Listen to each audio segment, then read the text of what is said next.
Salut salut, bienvenue pour une nouvelle vidéo. Pour tout vous dire, moi ça fait longtemps que j'ai pas tourné de vidéo et ce genre de vidéo ça fait des mois que j'en ai pas tourné puisque vous l'avez vu dans le titre, c'est un parlons série. Encore une fois, je sais que très peu de monde a cliqué sur cette vidéo, mais c'est pas grave.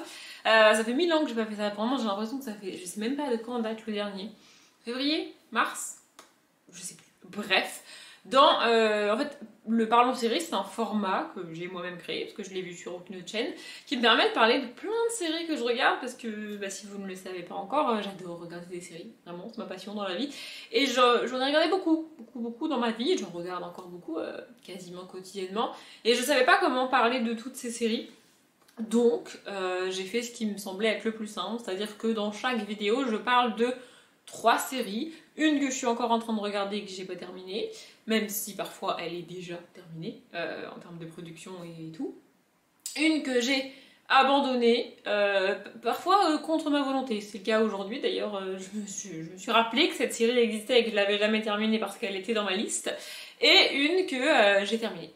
Voilà, une que j'ai complètement regardée et qui n'aura jamais de suite a priori. Bref, du coup je vais commencer parce que si je commence à divaguer ça va durer 1000 ans. Celle que je suis encore en train de regarder et franchement ça va me briser le cœur de la terminer parce que si je dis pas de conneries, elle est terminée. C'est Young Sheldon. Donc c'est un spin-off de The Big Bang Theory. J'ai déjà parlé de The Big Bang Theory dans un épisode, j'allais dire. Dans une vidéo, j'essaierai de vous la retrouver et de vous la mettre en barre d'infos si jamais ça vous intéresse. J'adore The Big Bang Theory. Et vraiment, j'étais au bout de ma vie quand la série s'est terminée. Je savais que ça arriverait un jour. Hein, même. Les sitcoms en général, ça dure longtemps. Ça a beaucoup de saisons et beaucoup d'épisodes. Mais ça se termine quand même un jour. C'est le principe d'une série. Mais vraiment, j'étais triste à la fin de The Big Bang Theory parce que c'est une série que j'aime beaucoup. Et donc, Young Sheldon, si on connaît The Big Bang Theory, on sait que Young Sheldon c'est un spin-off. Enfin, je veux dire, voilà. Young Sheldon, ça raconte l'enfance, la jeunesse de Sheldon Cooper, le personnage principal ou l'un des personnages principaux de The Big Bang Theory. Et j'adore cette série, sans vraiment de surprise. On suit donc l'enfance de Sheldon. J'allais dire de Young Sheldon.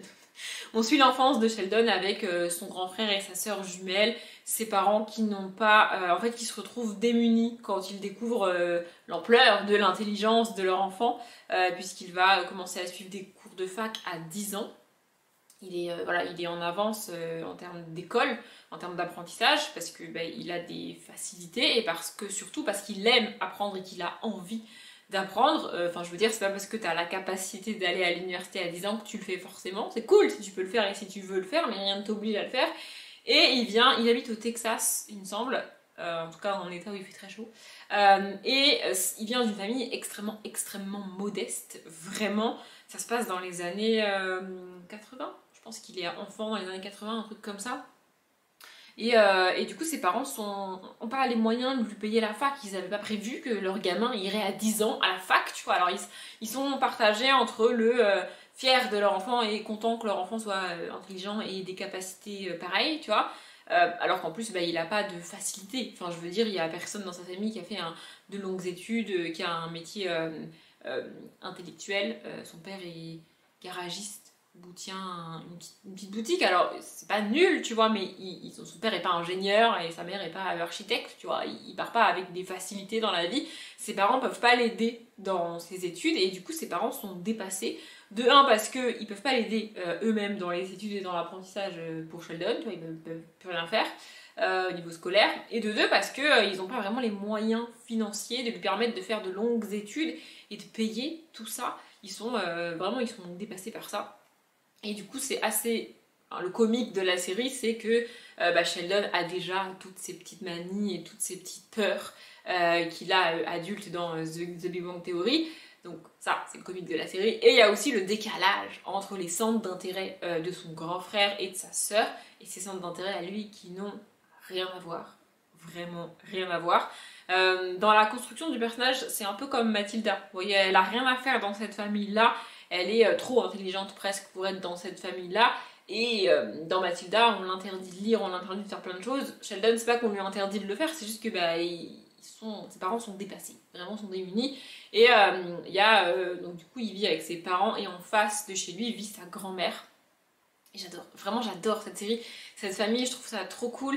Il y a aussi c'est pas le centre de la série, mais il y a aussi une part d'indépendance, enfin de commencement d'indépendance de la femme, vous voyez, parce que sa mère ne travaille pas, enfin si elle travaille mais pour l'église, du coup c'est un travail acceptable pour une femme parce que ça lui laisse quand même le temps d'élever ses enfants. Il y a toutes ces questions-là qui sont abordées et Sheldon a une relation très particulière avec sa mère d'ailleurs et sa grand-mère aussi. Vraiment c'est une série que j'aime beaucoup. Je crois qu'il me reste la dernière saison à regarder. En fait, je sais qu'elle est disponible en français, parce que pour rappel, moi je regarde que mes séries en français, je regarde tout en français, ça me fatigue, le sous-titrage, c'est un truc qui m'insupporte. Bref, je sais qu'elle est disponible en français, mais je sais qu'une fois que je l'aurai regardée, bah, j'aurai fini la série en fait, et faudrait que je dise de nouveau adieu à Sheldon. Et dans The Big Bang Theory, Sheldon n'est pas mon personnage préféré, c'est Léonard mon personnage préféré, mais j'aime bien Sheldon aussi, et il y a aussi le fait que il y a un narrateur dans la série qui, au début, au milieu de l'épisode et à la fin de l'épisode qui raconte, qui parle pendant que tu as des images, le narrateur parle et la voix, c'est la voix de l'acteur qui fait Sheldon. Alors en VO c'est la voix de la VO, et bien en VF c'est la voix de la VF. Et d'ailleurs j'ai vu récemment pas mal d'interviews de l'acteur qui a du mal à se défaire de ce rôle là et qui dit je suis pas Sheldon en fait, enfin... Parce que les gens l'ont tellement vu en Sheldon que bah, du coup ils croient que les fans croient que l'acteur c'est le personnage, mais c'est pas le cas. Enfin bref, j'adore cette série, j'adore The Big Bang Theory. Il y a un intérêt à regarder Young Sheldon si vous n'avez pas vu The Big Bang Theory, même si vous n'avez pas aimé The Big Bang Theory. Surtout si ce que vous aimez pas dans The Big Bang Theory, c'est toutes les références à la pop culture, au monde geek, on va dire. Il n'y a pas ça dans Young Sheldon parce que bah, il a que 10 ans, donc il n'y a pas tout ça encore, mais voilà.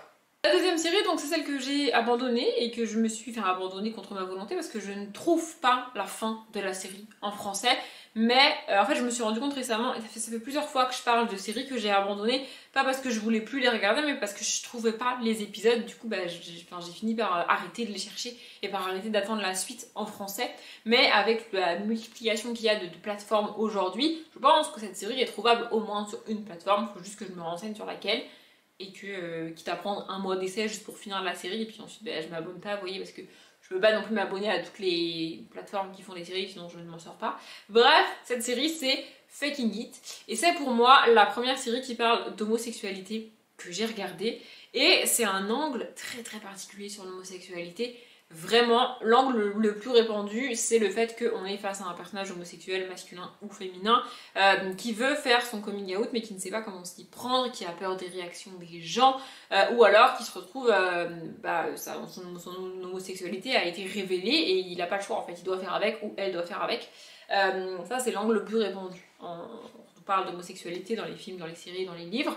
Et là, l'angle est vraiment, vraiment différent. En fait, on est avec deux jeunes filles, alors je ne sais plus comment elles s'appellent, je suis désolée, qui sont pas très populaires, qui sont même dans leur coin, elles sont meilleures amies toutes les deux, et en gros, elles parlent avec quasiment personne d'autre au lycée, et elles voudraient devenir populaires. Voilà, c'est un peu leur objectif. Elles vont rencontrer deux garçons, il me semble que c'est deux garçons, qui, à leur première rencontre, en fait, les garçons croient qu'elles sont en couple, toutes les deux, et elles se disent, bah attends, on va faire croire qu'on est en couple.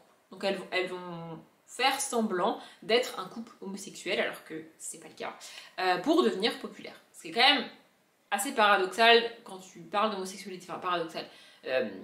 Afficher ton homosexualité pour devenir populaire, ça marche pas forcément. Enfin, vous voyez, c'est pas évident à première vue, mais ça fonctionne.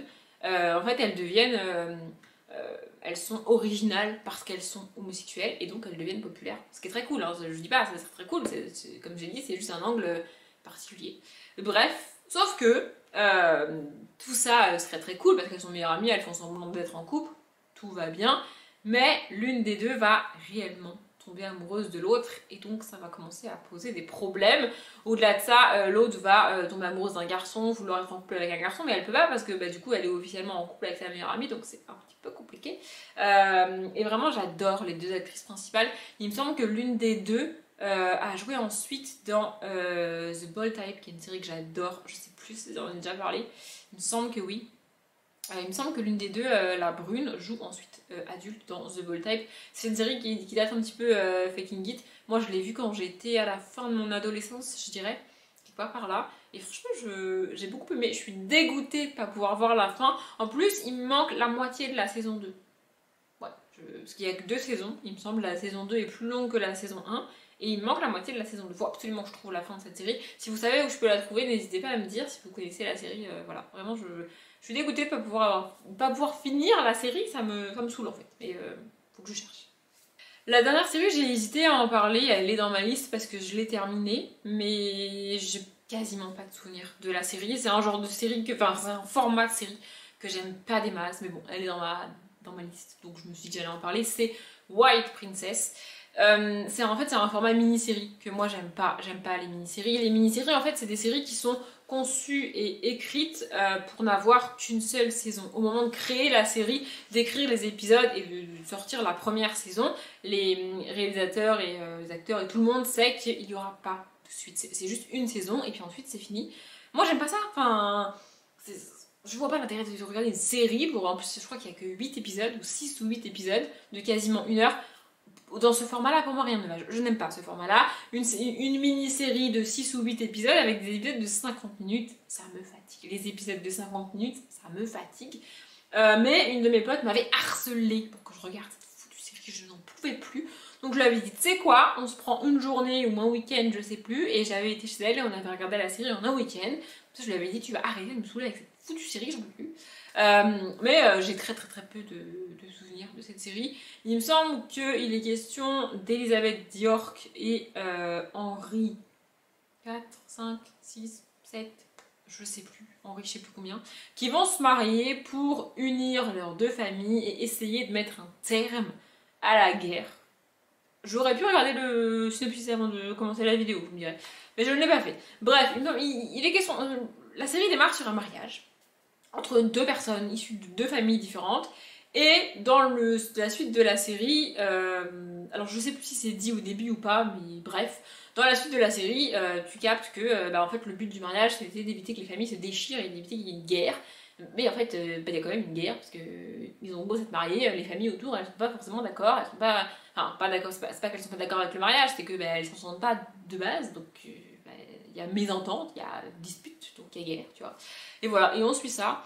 Franchement, j'ai pas trouvé ça particulièrement ouf. Vraiment, ma pote est fan de cette série. Elle fait partie des gens qui regardent et re-regardent et re-regardent encore et encore les mêmes séries. Moi, je comprends pas ce principe-là. Mais voilà, du coup, j'ai regardé avec elle pour lui faire plaisir. Franchement, à la fin, elle m'a dit t'en as passé quoi? J'ai dit ouais, bah c'était pas ouf quoi.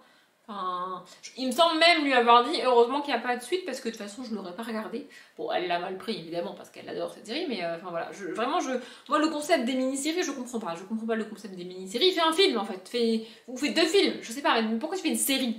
Moi je comprends pas, vraiment ça me dépasse, mais bon, c'est comme ça.